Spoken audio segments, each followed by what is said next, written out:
kind invitation, particularly Dr. Balaji Rajendran. So, yeah, that's a long title. In the course of the talk, you will figure out what I will speak. So, I'll right away get into my talk. So, the first couple of slides will be very elementary, to just to give a smooth introduction to the topic. So, if you, in case some of you find it too elementary, then kindly bear with me. So we appreciate the need for information security in the age of Internet of Things, right? So you can say information security is the study of techniques to prevent unauthorized use or access of information. Just like a very basic vague definition. And the basic goals of information security are confidentiality. Namely, if I transmit some message, say over the internet, then other than the intended receiver, no one else should be able to figure out what the underlying the message that was transmitted. And in authentication, if we receive a data from sender who claims to have sent it, so then it should be really from the sender who has sent the data. And data integrity is we don't want the message to be modified in the course of the transmission. So we are not just talking about this in terms of in the coding theory sense, where there could be errors in the transmission medium, but also adversaries. The adversaries in the middle, they should not be able to tamper with the data that was sent.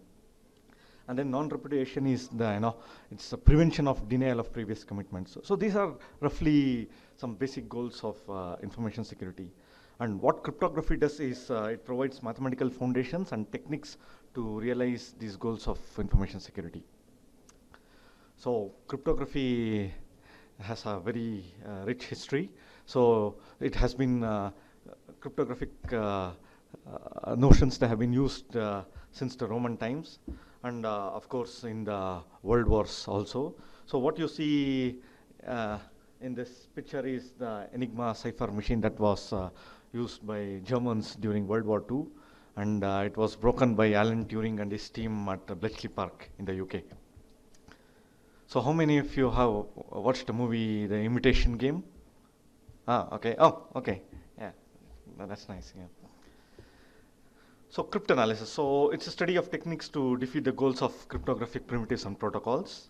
So the core problems in traditional crypto, at least in the 70s and the 80s, were to solve the two problems: key establishment. So two people want to securely communicate using a symmetric cipher. How to arrive at a common shared key? Of course, they can come offline and they can exchange the keys. But when there are a billion people who want to communicate over the internet, it's not feasible, right? So researchers were seriously interested in solving this key establishment problem. And then, of course, the secure communication, how to provide confidentiality of the transmitted messages and the integrity and authentication also, right? So this is a typical scenario. Again, back to the Ramayana setting, our distinguished previous speaker spoke about. So suppose Rama wants to communicate with Sita, over the internet, and there is Ravana in the middle, who acts as an adversary, who's too curious to listen to the messages. So here, those two parties, they want to. The key establishment problem is, as I mentioned, they want to arrive at a common secret key, and they want to use a symmetric cipher, and then they want to securely communicate. And the security objective is, even if the adversary in the middle, if it manipulates, it should not be able to manipulate data that transmitted messages. Even if it manipulated it, the receiving party should be able to detect it. So these are the core problems. But then now, cryptography, it has really advanced. So there are very exotic primitives that can do many functionalities. So what you see in the core part of the figure, in the circle you see the secure and authenticated message communication. As I mentioned, it's a core problem, and then you have many fancy primitives out there.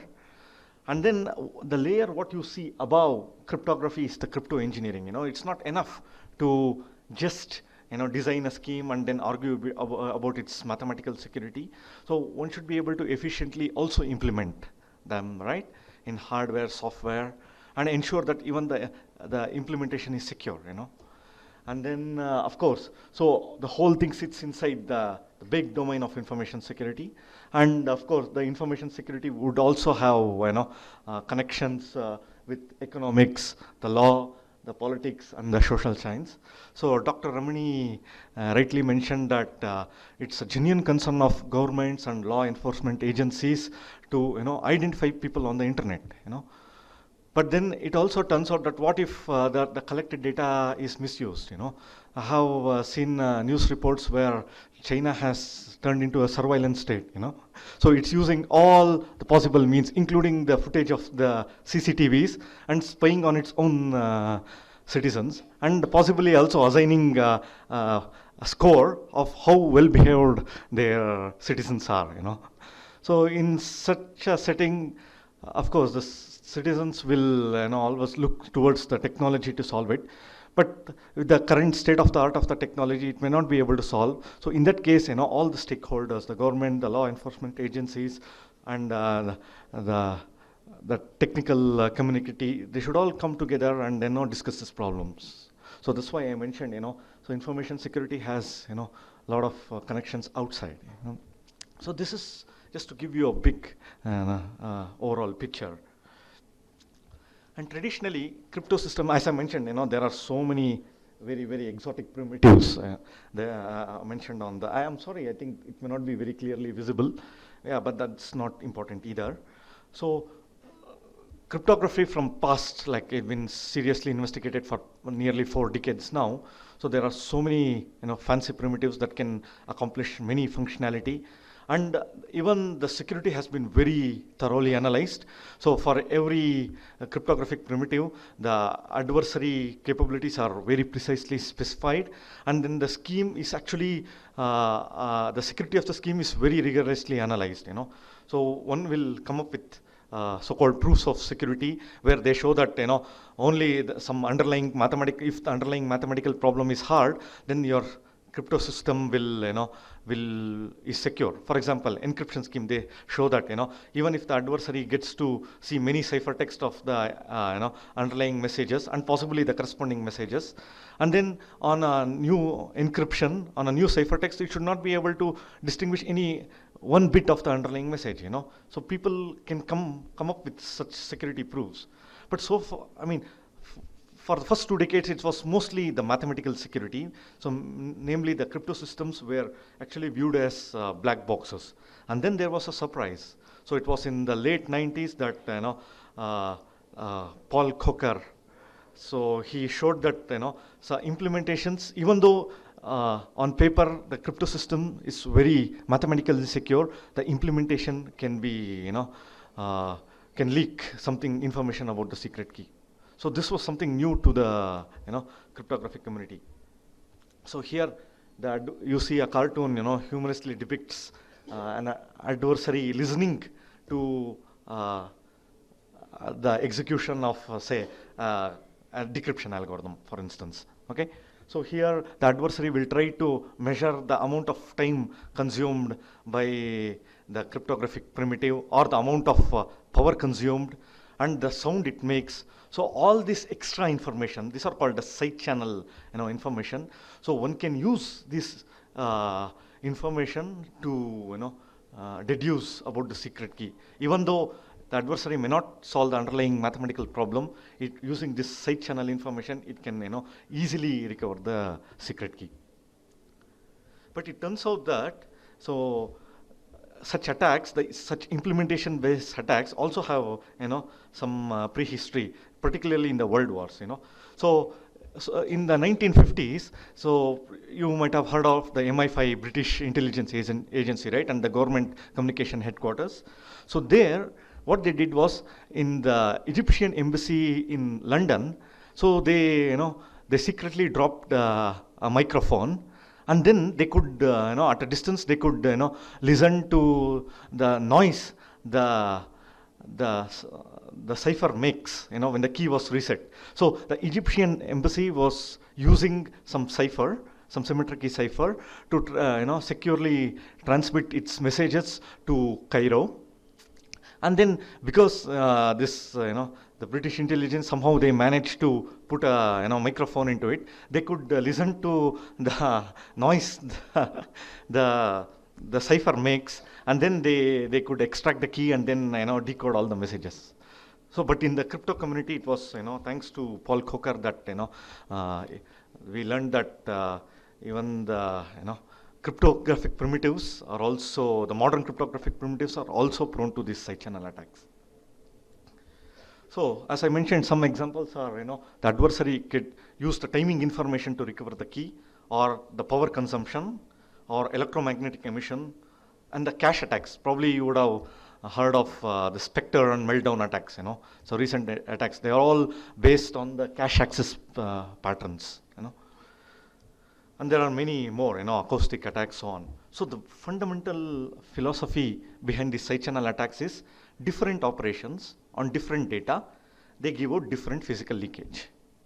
So if the adversary is clever enough, so then looking at the leakage, so one can deduce the operation, but more importantly, it can also, find out about the data, that was being manipulated, in particularly the secret key. So here what you see in this picture is experimental setup to measure the power consumption on a microcontroller or a bank card. Suppose if someone loses, if one of you lose your bank card, it can happen that someone picks it up and does a power analysis attacks on this, and then one can recover the underlying the pin that was encrypted in your bank card.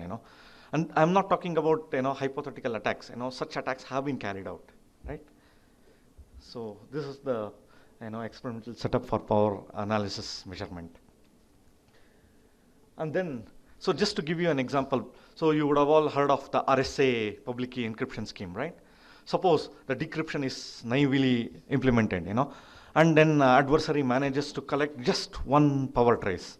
Okay, so here, if suppose this is the power trace what the adversary receives, if it measures the power consumption of the decryption algorithm. It's just easy, So suppose you have a circuit that implements. Ultimately, you need to implement the decryption algorithm, right? Suppose in some hardware or a software implementation, you have the implementation. So what just adversary needs to do is just put a register and then measure the voltage drop across it. That's very easy, An undergrad in electronics can possibly do that.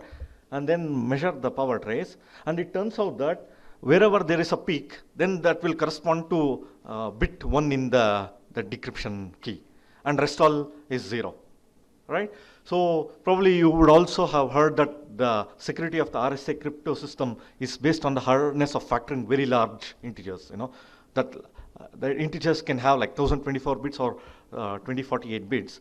But here we see that even without solving the underlying mathematical problem, just with one power trace, one can just recover the secret key. So this shows how powerful these side channel attacks are. And of course, there's a need to protect against them, right? So side channel attacks are a practical threat for embedded implementations. So microcontrollers, smart cards, they're all vulnerable to, in particular, this power analysis attacks, they are, it's not even invasive attack, So just measure the power. You're not even trying to modify the circuit or tamper with it.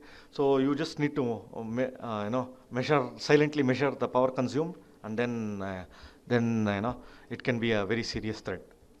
Or in fact, even other tiny IoT devices, they're also vulnerable. And it's not just that, even advanced architecture, are prone to cache timing and power attacks, as we have seen with Spectre and Meltdown attacks. So even the SGX, Intel SGX technology, they are kind of vulnerable for this, cache attacks, cache side channel attacks. And even the attacks, so they are becoming even more clever, So all this, so the ability to measure the power consumed by a cryptographic implementation, it relies on the ability that you have the device, the implementation under your physical control. But it can happen that even on a chip, a malware is inserted right in the design phase, and it will not it will just send out the amount of power consumed over the internet, because ultimately the IoT devices will be connected over the internet, right? So a malware, it will just send out the amount of power consumed, and it's not even easy to detect against such malware, because the power consumption, the voltage values seems apparently, like a noisy information. So it's even hard to detect the presence of such malware. And if someone receives all these, and then he can just carry out the analysis of these, power traces, then it can be really devastating for the underlying architecture, for the underlying crypto device. So Kenny Patterson is a British cryptographer. I really like his quote. He says that attacks will only get better. So over time, so these attacks will, the complexity of these attacks will simply increase. So not far in the future, like probably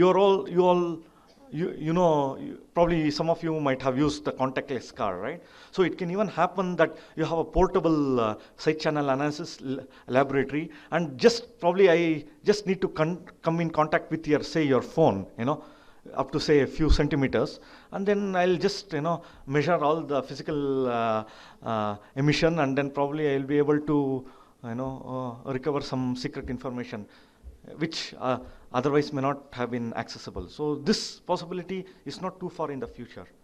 So side channel attacks and the countermeasures, they have become a very active area of research for the past 2 decades. So countermeasures means how to protect against these attacks. So the basic goal is to, of course, to minimize the effect of this side channel leakage, right? It should not be able to reveal any underlying, the secret key or any secret information. So in this talk, I'll only focus on countermeasures against power analysis attacks. As I mentioned, they are pretty powerful because they are passive and they are easy to carry out. So countermeasures against such power analysis attacks can be broadly categorized into 2 categories. First, make the leakage of the device independent of the intermediate variables. So try to design the hardware in such a way that whatever operation on whatever data, it leaks the same amount of information, of course. So this would be naturally will be more expensive, but it will be secure, right? But then we want to run our cryptographic implementations on off-the-shelf devices, right? So whatever cheaply available hardware, we want to get it from the store and just want to implement on it. So the next strategy would be, okay, so we cannot guarantee that the hardware, will leak the same amount of information or a noisy information. So what you try to do is, so make sure that, whatever intermediate variables that are being processed, make it independent of the secret key. So such countermeasure is one such example of such a countermeasure is the masking countermeasure. So such masking has been a very popular countermeasure against power analysis attacks. So since right from the time it was discovered more than 2 decades ago, and it's very well suited for block cipher hardware and software implementations. In this talk, we will only focus on secure implementations of block ciphers on software. So I'll briefly talk about what is a block cipher. So till then, I'll just talk about what is masking. So idea is very simple. Suppose it's your sensitive variable. For example, the secret key is a n-bit variable. Okay. So what I'll do is I'll just randomly split it into many shares. For example, X is your secret key. So suppose it's an n-bit secret key. So if I want to be mathematically more precise, I'll just view it as an element in the finite field of 2 power n elements. But then, of course, we don't want such. I don't want to get into all the mathematical details. Just for our purpose, just assume that the secret key is an n-bit string. Okay. So what you do is, one obvious way is to split the secret key into 2 parts. How do I split? And that split should not be deterministic. I cannot choose one and then come up with y such that 1 XOR y is x. But then because if it is deterministic, then even the adversary can predict that. Okay. So what we want to do is we will pick up a random string, say x0, and then we'll compute x1 such that x1 is actually x XOR x0. So in that way, your secret key is randomly split into 2-bit strings. So that's the simple idea behind the masking countermeasure. And of course, there's nothing special about having just two shares. You can split it into multiple shares. So here we have v plus 1 shares, x0 to xv. So everything is randomly chosen except the last one, such that the XOR of all this will give you the original value. Easy, right?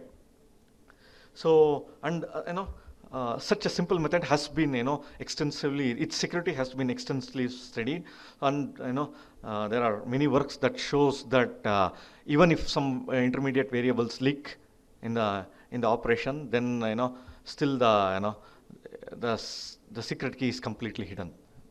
So again, I will not get into a lot of technical details, but it turns out that the complexity of the side channel attacks will increase exponentially if you have more number of shares. That's common sense, right?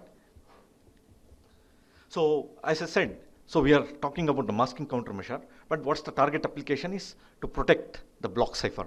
So block cipher, probably many of you know, is a symmetric key cryptographic primitive. So, and it's used in many cryptographic construction. So one very obvious use is, a block cipher takes a key, some key, and then some plain text, and it produces what is called a ciphertext. This is all you need to know about block cipher. So, and you would have also heard about like AES, BES present. So they are all some popular block ciphers. So what you see in the picture is the AES block cipher. On the left is how tells the steps involved in encryption, and the decryption is kind of just the opposite of that. So given the plain text, a round key is derived from the master secret key, and it's XORed, and it goes through a number of steps. So number of rounds. So in each round, it consists of 4 steps. So sub byte, shift rows, MIC columns, add round key, of course. So we don't want to get into the details. I just want to mention that's one round. So you see that in a dotted box. So 4 steps have been done. And then this operation happens many times, so that the resulting ciphertext, the key bits and the plain text bits are kind of uniformly spread. So if I want to be more technical, then so all this number of rounds will cause confusion and diffusion in the ciphertext. So looking at the ciphertext, and if you don't have the key, you should not be able to derive any information about the plain text. It turns out like that, okay? And the number of rounds in AES, it depends. It's usually 10, 12, or 14. So now, so here the plain text is given, but the key is just input as it is, right? But we have seen that if an adversary is able to measure the power consumption, then it can just leak the add round key operation, and it will directly get the key bits. So how to apply the masking countermeasure to protect against such attacks? So don't use the key as it is. So split it XOR into many shares. Okay, in the simplest scenario, just XOR into 2 shares. But then now you don't have one key, but the key is split into 2 parts, such that the XOR is the original key, and then you need to do all these operations. Okay, so this shows that so your performance degrades, right? Because you want to do more number of operations, and it's not even clear whether you will be able to do all the operations. So this is because the 3 operations in a round, they are what is called a linear operation. Okay, so means each step computes a function, means the value is transformed into another value, and it turns out to be linear with respect to XOR. Namely, the function f satisfy this property is f of x, means f of XOR is nothing but the XOR of the function applied. So that's a linear. So you all know what is a linear operation, right? So every step in a round turns out to be linear except the first operation called the subbytes. And linear operations are very straightforward to mask. So this is because, so now if you wanted to compute f of x, suppose x was your original secret variable, but now if you split x into many shares, and thanks to the linearity property, you just need to apply the function on each of the shares and XOR, right? That's so easy. It's costly because you need to apply v plus 1 number of times, many number of times, but then it's easy, So that amount of time and the amount of randomness, it's all both linear in the number of shares, Okay. But then what is difficult is the computing nonlinear function. What if the function that you are trying to compute is nonlinear? And in the case of the AES block cipher, as I mentioned, the sub-byte operation is the nonlinear operation, and all the masking schemes so differ in how this function is the nonlinear function. The S-box lookup table is masked. So what is the problem here? So here we have a function that needs to be computed. That's not a linear function, and it takes m bits as input and outputs n bytes. In the case of AES, it takes 1 byte as 8 bits as input, and it outputs 1 byte, that is 8 bits. Okay, we want to compute this. Okay, but then, of course, the function, how do you specify it as a table, right? Because it's a fixed function, you can always put it in the ROM read-only memory, and that's so. If you want to compute the function, take the value, and then just do a table lookup into that table, and then you will get the output value. But what is the trick here is, the value is not given as it is split into 2 shares. Then how do you compute it? So the very first method was by Chari and others. So I guess that was at crypto I guess. So that's a reputed crypto conference. So it was way back in 99. So what they do is, so they create a temporary table, out of the S-box table, but it is shifted with the first random share.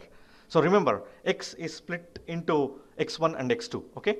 So you create another table, which is just the S-box table, the function you want to compute, but it is shifted, okay?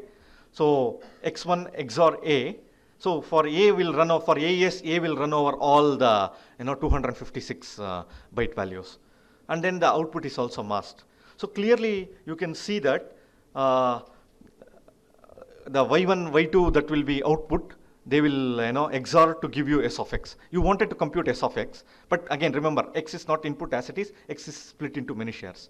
And the output will be the 2 values, Y1, Y2. Y1 was randomly chosen, so Y2 is also randomly chosen. Here you see that any intermediate variable is actually independent of the secret key, right? So, and then as I mentioned, it's also secure. So every intermediate variable is actually independent of the secret key. But then this comes with a cost. You needed the original table and also some table in the random access memory. Okay, and this can be pretty expensive for if I want to implement all these algorithms on IoT devices. So on a sensor node, getting 256 bytes of RAM memory can be very expensive. Okay. And then, so obviously, so what I will look is for all the attempts to compress this table, right? So one such table compression scheme was proposed by Rao and others at IEEE SNP, that was back in 2002, and they came up with a strategy to reduce this RAM table by a factor of L. Okay. So L varies from 1 to the output length, So that was pretty interesting. And then, so recently, Praveen Vadnala at the cryptographers track of the RSA conference, so he proposed even more better compression strategy. So from 256 bytes, one can reduce it to a factor of 2 power L. L can be a parameter. L can vary from 1 to n, so 1 to 8. So he clearly gave a time memory trade-off. So he suggested a mechanism where you can compress the RAM table used in the masking by a exponential factor. I specify L. So in his scheme, you can compress by a factor of 4. So then you just need to set L equal to 2, and then the scheme will tell how to compress that table by a factor of 2 power 2, which is 4. So that was very, very interesting. Of course, the more you compress, then to extract the values, more time. So that's how the time and memory trade-off is achieved. So I'll just very quickly. How many more minutes do I have? Okay, cool. Okay, that's enough time for me. Okay, so the idea was to reduce the table size by a factor of 2 power L. So strategy is pretty obvious. So compress 2 power L words, bytes into one memory. XOR all those 2 power L words into one word. That's how you naturally achieve a compression factor of 2 power L, right? But then what's the point just XORing? Ultimately you should be able to recover, right? So what you do is, split the given n bit word into n minus L bits and the trailing L bits. Remember, you need to compress it by a factor of 2 power L, okay? So now, the step, what you see here, the XOR, the I runs over all the L bit words. So, and note that there are 2 power L L bit words, right? So it's kind of compressing all the the words, 2 power L words into one word, but they are displaced by a different randomly generated quantity, okay? So that you will be able to again, compress, decompress it. So of course, I mean, you need not understand all the technical details. I think it's enough if you just get the overview of it. But then again, this comes with a cost, because you need to remember Ri runs over all the L bit words. So you need to sample 2 power L many random values. And on small devices, securely generating random quantities can be very expensive. Okay, and then of course, so now you, instead of having a table of the size of 2 power n, you just create a table of size 2 power n minus L. That means you already have achieved a compression factor of 2 power L. So using the first n bits of your secret, so just index and you will get the XOR of the values, and then using the remaining L bits, you extract the specific value you want. So what's the idea? You compress the original table of 2 power entries into many small entries, and compress your table by a factor of 2 power L, and then so using only the top n minus L bits of your secret, access the table, and then you will get another table. Using the remaining L bits, you get the entry what you want. So that's the idea. So our first contribution, what it shows is, so remember we used 2 power L randomness RIs. We show that you don't need 2 power L random values. You just need only L random values. So that's like an exponential improvement, right? From 2 power L, we just reduce the amount of randomness required to just L. Okay, so and then we don't our performance is not degraded. Otherwise the algorithm just remains the same. So means the amount of time it takes, it all remains the same, yet we will reduce the amount of the randomness, and this can be pretty precious. So what's the idea? Remember, as I mentioned, each table is actually compressed by a factor of 2 power L, right? You XOR 2 power L words into one word. So the RIs, as I mentioned in the original scheme of Praveen Vadnala, they were all choosing independently random. So what we show is, to reduce the randomness, we will just pick L many words and try to form subset sum. So what is a subset sum? You just take a subset and you create a new randomness out of it. Okay, suppose I want to create 2 power 256, or say suppose I want to create 2 power 4 random values. What we do is, we'll just pick up 4 random values and try to make subsets of it. So in an n element set, how many subsets are possible? In an n element set, how many subsets are possible? 2 power n, right? So that's right. So that's the idea. So we take just L random values and we try to take all the subset sums. So clearly each sum will correspond to a subset, right? So we get 2 power L random values. So that's how we achieve it. So that's the simple trick. And then we also show that this scheme, because of the reduced randomness usage, we show that our scheme does not suffer any security flaw. So it is as secure as the Praveen Vadnala's original scheme, but it's just at a very small fraction of the randomness generated. Okay, and it's not just that. We also show that this the randomness complexity in our new proposal is actually optimal. Means you cannot do any better than that.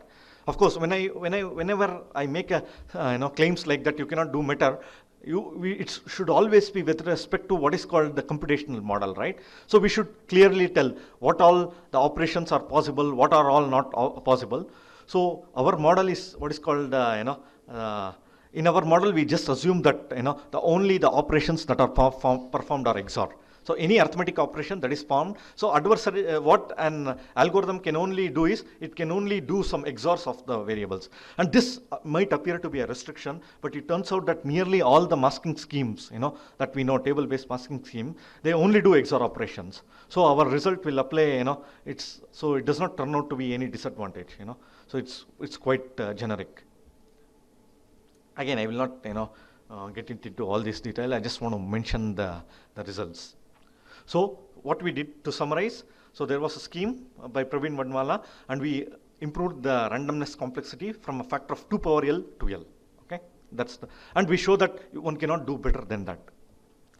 And in the next part, so the scheme in the same paper by Praveen Vadmala, the CTRSA paper from 2017, so he also proposed another masking scheme that claimed to be secure, in the second order. What this means is, in the first part what I mentioned, so that scheme is only secure only if one intermediate variable leaks. But he also gave another, more secure scheme that where he claimed that even if 2 intermediate variables leak due to this side channel attacks, still his scheme is secure. So, and then what we do is we give an attack on the second order scheme. So namely, what we okay, I will just I will skip this. So what we show is there are many pairs of intermediate variables, that jointly leak, information about the secret key. So what he claimed to be secure, second order secure, is not really secure. So that's our, second contribution. So I think I will, I will not get into the details of all this, but I would just like to mention that constructing a masking scheme with this time memory trade-offs, when 2 or more intermediate variable leaks, is still an open problem. So I just wanted to give you an idea of how the research happens, why it's important to understand the implementation security of cryptographic devices. And I just wanted to, presenting by one of my research works, I just wanted to give you a flavor of how research happens into implementation security. So there are a lot needs to be done. So yeah, so that was the purpose of my talk. So thank you for your attention. So this work was published at IndoCrypt. So that's an annual conference in cryptology that happens in India. So any questions? Yes?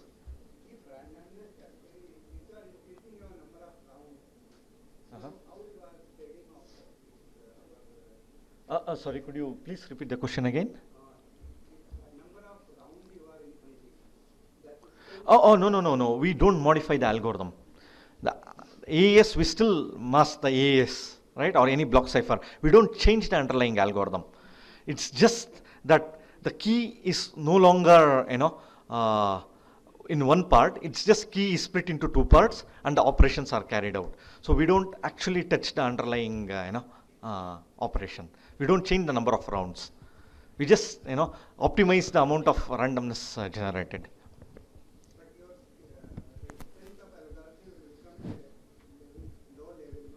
No. That's why we are not modifying. We are not changing any, anything of the original algorithm. It's just that how that algorithm is implemented, we are concerned about that. So that's the strength of the underlying algorithm will not be modified in any way whatsoever. The implementation aspect, yes, yeah. So we don't process the key bits directly. We mask it into that, and then we process that. No. We assume that we just use the available PRNG or TRNG in the embedded device. It's just that the number of calls that is made to the PRNG that we try to optimize.